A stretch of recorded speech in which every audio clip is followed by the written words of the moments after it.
अस्सलाम वालेकुम my dear students. उम्मीद है कि आप सब खैरियत से होंगे।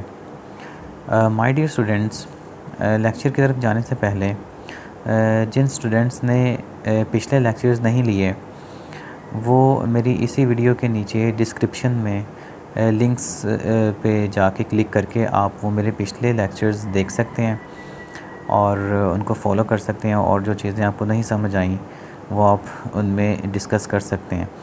और जो है इस लेक्चर से पहले जितने भी लेक्चर्स हैं जिनमें कौमी आमदनी का तारुफ़ है, कौमी आमदनी के मुख्तलिफ़ तसव्वुरात हैं और कौमी आमदनी की पैमाइश के तरीके हैं, उन सारे लेक्चर्स के लिंक मैंने नीचे शेयर किए हैं डिस्क्रिप्शन में, वो आप वहाँ से जाके देख सकते हैं।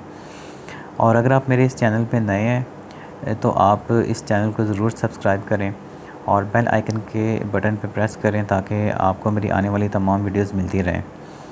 तो डियर स्टूडेंट्स, चलते हैं लेक्चर की तरफ। हमारा आज का लेक्चर है स्टूडेंट्स कौमी आमदनी का दायरवी बहाव, जिसको circular flow of national income भी कहते हैं। कौमी आमदनी जो होती है स्टूडेंट्स, ये किसी भी मुल्क में जब गर्दिश करती है तो एक दायरे की शक्ल इख्तियार करती है। और वो दायरे की शक्ल इख्तियार करती है किस तरह से, वो आप नीचे डायग्राम में अगर आप देखें तो इस डायग्राम में जो एक साइड पे घराने दिखाए गए हैं और दूसरी साइड पे कारोबारी इदारे दिखाए गए हैं। अब कौमी आमदनी जो होती है, आपको पता है, ये मुख्तलिफ़ शक्लों में हम इसकी पैमाइश करते हैं। हम कौमी आमदनी को रुपए की शक्ल में भी देखते हैं, हम कौमी आमदनी को मुख्तलिफ़ अशिया और खिदमात की शक्ल में भी देखते हैं। तो कौमी आमदनी जो होती है वो इन घरानों से कारोबारी इदारों की तरफ और कारोबारी इदारों से घरानों की तरफ मुख्तलिफ़ शक्लों में चक्कर काटती है। तो इसी चक्कर को हम कौमी आमदनी का दायरवी बहाव कहते हैं। अब घराने जो होते हैं जिनको हाउस होल्ड्स कहते हैं, तो स्टूडेंट्स ये वो इदारा होता है या ये वो आप कह सकते हैं सेक्टर होता है हमारी इकॉनमी का, मईशत का वो हिस्सा होता है जहाँ से हमारे आमिलीन पैदाइश निकलते हैं। अब आमिलीन पैदाइश के बारे में आपको मैं पहले भी बता चुका हूँ। आमिलीन पैदाइश बेसिकली वो फैक्टर्स होते हैं जो किसी भी कारोबार में, किसी भी बिज़नेस में इस्तेमाल होते हैं और उनको इस्तेमाल करने से हमें अशिया और खिदमात मिलती हैं। तो इन्हीं घरानों से हमारे जो आमिलीन पैदाइश हैं वो निकलेंगे और अपनी खिदमात जो हैं वो कारोबारी इदारों में जाके सरअंजाम देंगे।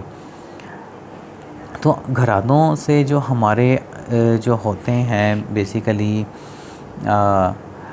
आमिलीन पैदाइश, अगर हम देखें ये हमारे जो फर्स्ट चक्कर है, जी मैं रेड लाइन जो है मैं लगा रहा हूँ, ये आमिलीन पैदाइश जो हैं हमारे ये यहाँ से जाएंगे और इन घरानों की तरफ कारोबारी इदारों की तरफ जाएंगे और यहाँ पे जाके काम करेंगे।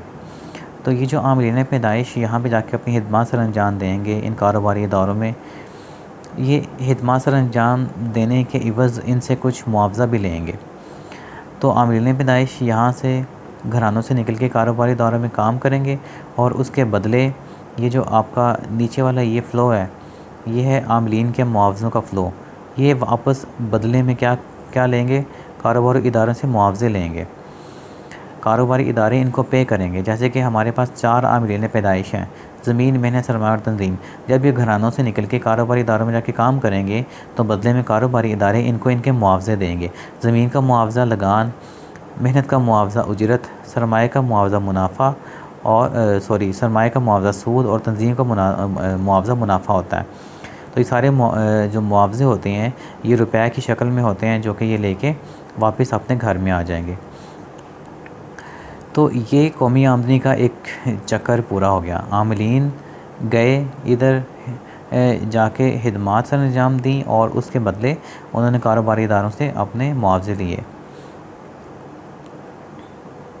तो अब अगर हम देखें कि जब आमिलीन पैदाइश वहाँ जाके यूटिलाइज़ हुए थे, इन्होंने जब काम किया तो काम के बदले इन्होंने वहाँ पे अपनी खिदमत जो लगाई वो किस शक्ल में लगाई, वो खिदमत इन्होंने अशिया और खिदमत के फॉर्म में, मतलब उन्हीं खिदमत को जब उन्होंने यूज़ किया तो कारोबारी इदारों में अशिया खिदमत पैदा हुई। जो अशिया खिदमत वापस चलते चलते किन के पास आई, वापस घरानों की फॉर्म में कारोबारी इदारों ने अशिया और खिदमात इनको दे दी, क्योंकि जो हम घरों में अशिया और खिदमात इस्तेमाल करते हैं वो इन्हीं कारोबारी इदारों से ही हासिल करते हैं ना। तो ये जो अशिया और खिदमात हमारे पास आई हैं ये इन्हीं कारोबारी इदारों में बनेगी और जो कि वापस घरानों में मुंतकिल हो जाएंगी। अब ये जो घराने होते हैं इन अशिया और खिदमात को ख़रीदने के लिए ज़ाहिर सी बात है कारोबारी इदारों को कुछ ना कुछ अदा करेंगे, जिनको हम अशिया और खिदमात की कीमतें कहते हैं, जो कि कौमी आमदनी की एक शक्ल है। ठीक है, हमने पैदावार के तरीके में ये पढ़ा था कि अशिया और खिदमात जितनी भी एक मुल्क में बनती हैं उन सब की कीमतों को कौमी आमदनी कहते हैं, तो वो हम वापस कारोबारी इदारों को अदा कर देंगे। तो इस तरह से कौमी आमदनी जो है वो घरानों से कारोबारी इदारे और कारोबारी इदारों से घरानों की तरफ मुख्तलिफ़ शक्लों में हरकत करती है, जिसे कौमी आमदनी का दायरी बहाव कहते हैं। तो स्टूडेंट्स ये मज़ीद डिटेल में नीचे उसने इसी डायग्राम को एक्सप्लेन किया हुआ है, तो आप इसको पढ़िएगा और अगर किसी चीज़ की आपको इसमें नहीं समझ आती तो वो आप नीचे कमेंट सेक्शन में मुझसे डिस्कस कीजिएगा।